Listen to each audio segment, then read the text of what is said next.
Morning guys, how's it going? Okay, this one is about being an extroverted introvert. Now you think, oh my god, that's like a contradiction in terms, or a what is it? Oxymoron. But no, it's not, because being an introvert or an extrovert is actually on a sliding scale. It's like on a spectrum. You're not like just one or the other. So there's a lot of people that say, oh my god, I'm an introvert and that's why I just don't like people.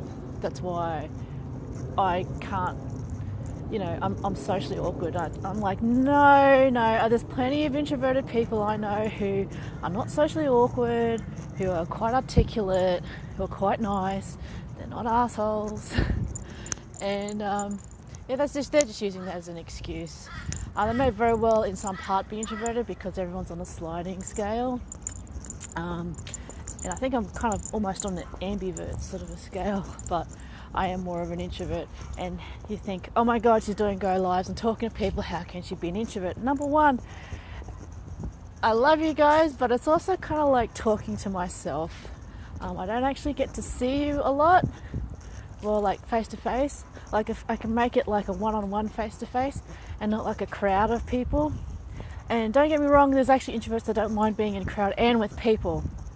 The whole thing about introverts is that you actually recharge from having quiet time by yourself rather than being in a crowd of people. You get some people that you take them to a party and you go home, you're totally exhausted, but then they're still wide awake and they want to go out and meet more people and all that sort of stuff.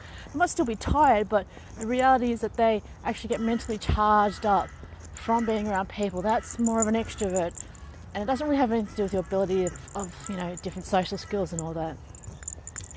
Introverts actually need to have some quiet time away from people.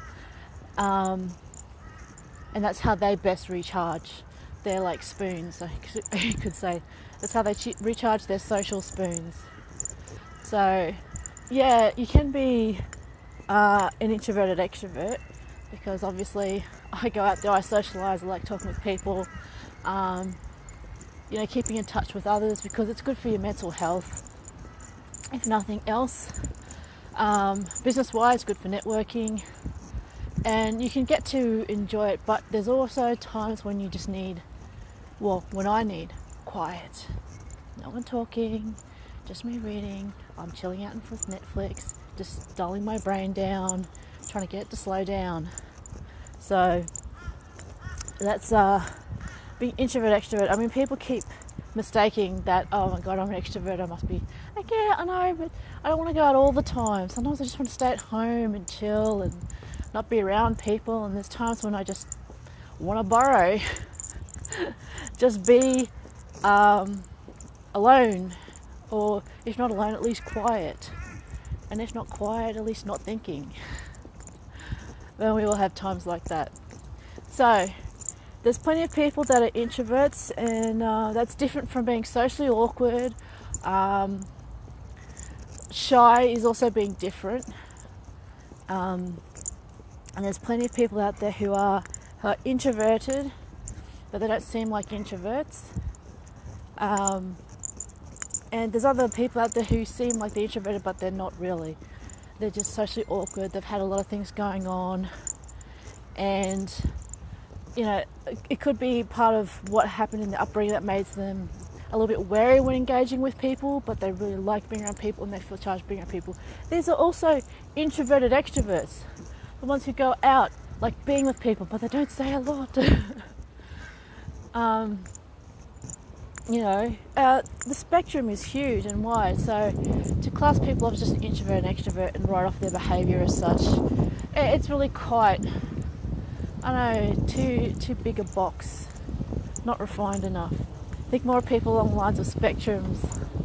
So there's introverted extroverts. Think about that for a second. How do you really recharge from social situations? Do you actually feel mentally charged? Like, even though you're physically tired and exhausted, are you actually excited? Do you want to actually meet all these people again, or just go, okay, I'm excited, I met these people, I want to meet them again, but you know what? I need a day or two of not social. You've run out of your social spoon.